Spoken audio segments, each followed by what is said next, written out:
Alright, welcome back and let's start preparing our model. First of all, let's clean up those prongs. I'm going to use my line command, both sides, and I'm going to snap it somewhere on this point of my gemstone. Then I'm going to hold shift to constrain it to an horizontal line and draw a straight line like that. Now I'm going to run a wire cut command. Going to select this curve, press enter, and select those prongs that I would like to trim off. So you can change the direction of your command by selecting the direction option and simply choose either X or Y. For this setup, I'm going to try Y, and I'm going to also enable the both side option. Now I can go ahead and delete the parts that I don't need. Okay, now we can go ahead and round off those prongs. To do this, I'm simply going to run a fillet edge command, and for the radius I'm going to input 0.45, press enter, and I'm going to select the edge that I want to fillet. 0.45 is reasonable, just make sure you don't go over 0.5. Press enter and enter once again. Now we can go ahead and modify how our prongs looks by simply selecting the prongs that we want to modify and use the cage edit command. Select bounding box, press enter and enter again. Now I can go ahead and select all of these top side control points and adjust by controlling those handles on my gizmo. Once you are satisfied, just press escape and delete this bounding box. So we can also do the same for our side prongs by simply running a line command once again, both sides, snap it on the top of your gem. Can enable the smart track or simply position your point somewhere on the vertices, press tab, and it will constrain it to a parallel line from your setting, just like so. Now again, wire cut, select the prongs that you want to cut, press enter, switch back to my fourth side view and run the command. Now same thing, delete the parts that you don't need. Now go ahead and fillet edge those sharp prongs.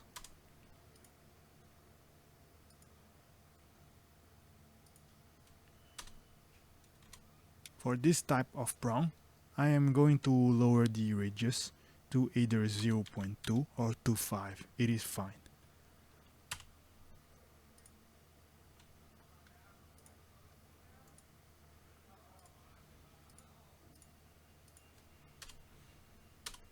Alright, perfect. Now we can go ahead and simply mirror this across the y-axis.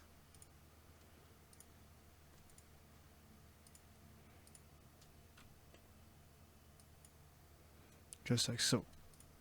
So like I said, we also need to fillet edge those sharp edge on our setting. So we can rerun the fillet edge command and give it a radius of 0.25 just to try and see how it goes.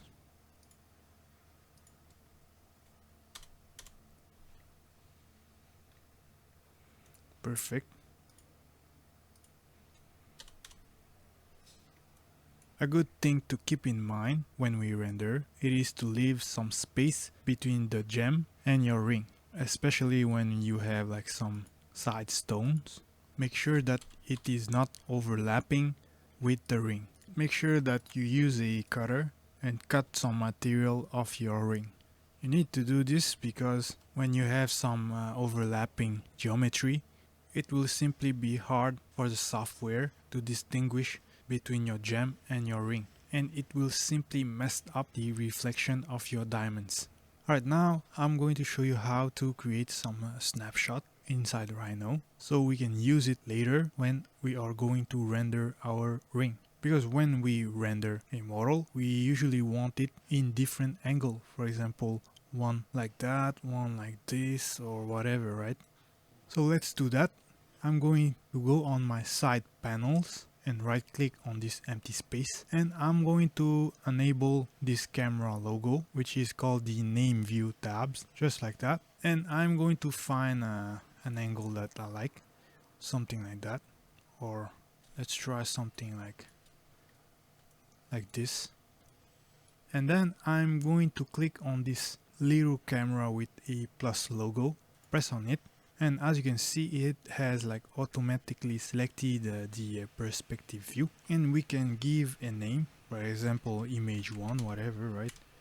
Press OK, and this will be like our first picture. And if we say like we come here and we do some modification, if we click back on the image 1, it will reset to this position. And now let's say we want a different angle, such as something like that, or something like this, for example.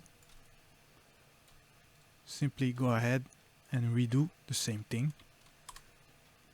Let's name it image 2, and this is simply how we created two angles, and later on we can use it when we are going to render it. Another way to manually like refine the angle of your camera is by going to your properties tab, and down below there will be like a camera section with a bunch of settings, such as the X location, which you can modify it and simply like mess around a little bit with that. For example, move around the Z location, which is simply like how far the camera is positioned from your model. You can also adjust the target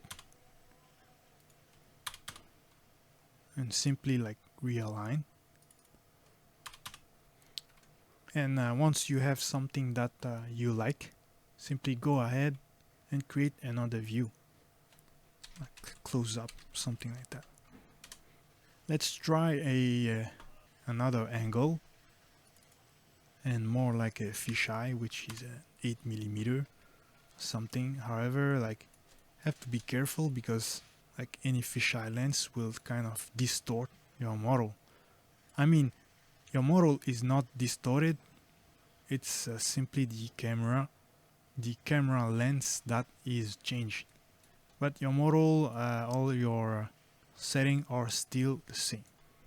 If you want to modify an angle like that, let's say you want to zoom in like so, and instead of deleting and remaking it, you can simply right click on it and simply save it, just like so.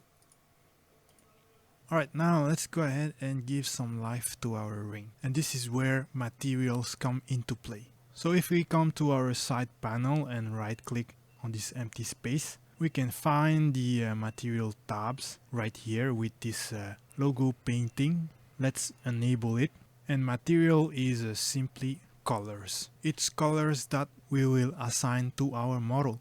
Now let's add a new material by clicking on this little logo, and here we can find some preset that comes with Rhino, such as this metal material. Down below there will be some options that we can modify, such as renaming it, for example silver. We can also change the color, for example brass, bronze, and etc. We can adjust the rough and polished slider. This is one method to add materials, and also you can find more preset from Rhino if you go to the import from material but library and simply navigate to one of these folder.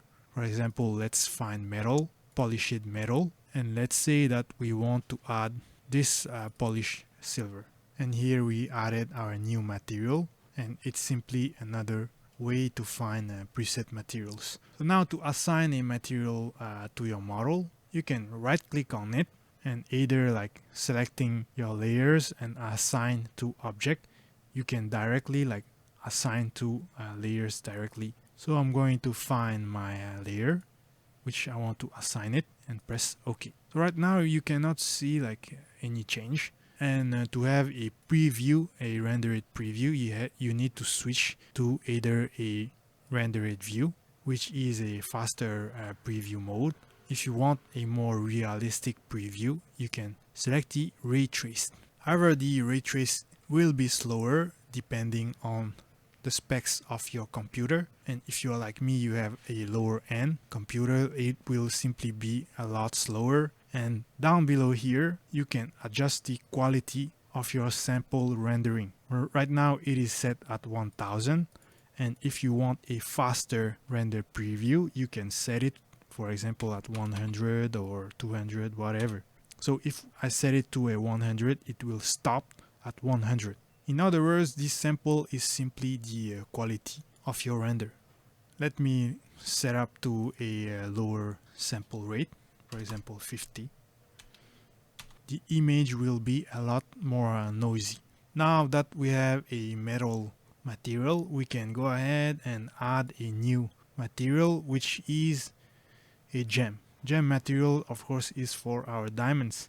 And down below, same thing, you can adjust some option. However, when we select the gem material, it is a little bit limited, and instead of selecting the gem for a diamond, we can select glass, which has more option, such as the clarity or the color or the reflective index, which is modifiable by clicking on this arrow. And for diamond, we can go to minerals, gemstone, and select diamonds, which has a reflective index of 2.42.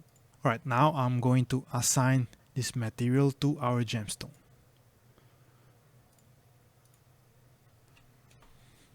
Alright, now that we have some materials assigned to our model right now looks a little bit flat because it is missing a background and the environment. So now let's add a background, which will be just a plane down below.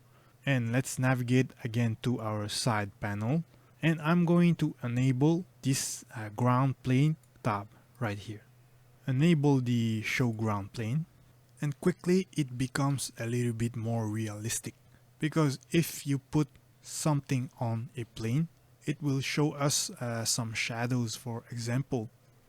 And right now we have set it to a material, and same thing, you can go ahead and select another material or even import or create your own material.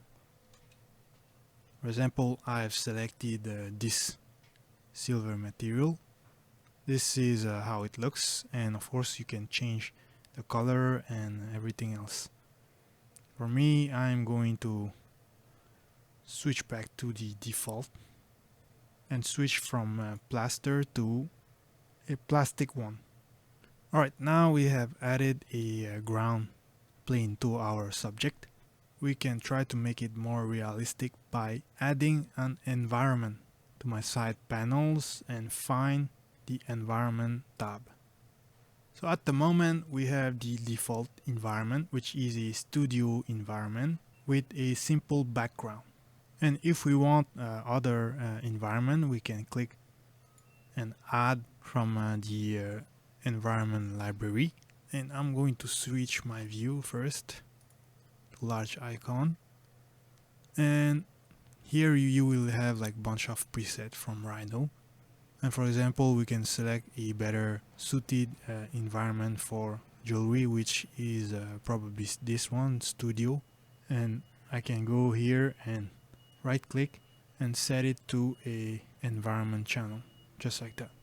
And here quickly we can see the reflection of this environment from our metal, and it is simply driven by this image right here. And of course we can replace it, import our own like a background, or simply find one online. To change the background, simply go here and change it. And for me, I have downloaded a few backgrounds, which is simply called the HDRI map, and you can easily find those online. So I'm going to select whatever and try it. And here quickly you can like see the difference. It has like different type of lightning and it simply create different like reflections. And of course below there is a bunch of settings that you can mess around, but I tend to not touch anything of this section except the HDR multiplier slider, which simply allow you to control the brightness of the environment. Right now we are going to talk about the last step, which is the render settings. You can find the render settings by enable it, and I think it is found down below. And here we are inside the render settings. So inside our rendering tab there is a lot of options, such as the current renderer, which is set at Rhino render, and if you have other plugins you can select it right here. For now we don't have any plugin because we have to pay it, but anyway, the next option is the view selection, and earlier we have like created different angles, and this is where the name view come into play, and we can set it which angles that you want right here. And the next option will be the most important, which is the resolution. So here we have like some preset resolution. For example, for me I would like a full HD resolution, and down below will be the quality, which is set at draft quality, and of course I either want good quality or final quality. Right down below there will be like an background option, and I just like use it the default option. Down below the ground plane, which is what we created earlier. And if we want to render our image, we can simply click on this render button, and here is the preview of the final image, and right now it is rendering, and once it reach 500 sample I will be able to save and export this image. If you have like a good graphic card, this process will be a lot more faster for you. Now I can go ahead and save this image. I will save it on my desktop, rename it, render, whatever, and save it. Let's also render our second angle. Click on render, same thing, and automatically like you see that it will like switch to the different angle that you created. Alright guys, this is the final stage of the video. Thank you guys for watching, and I see you guys on the next video.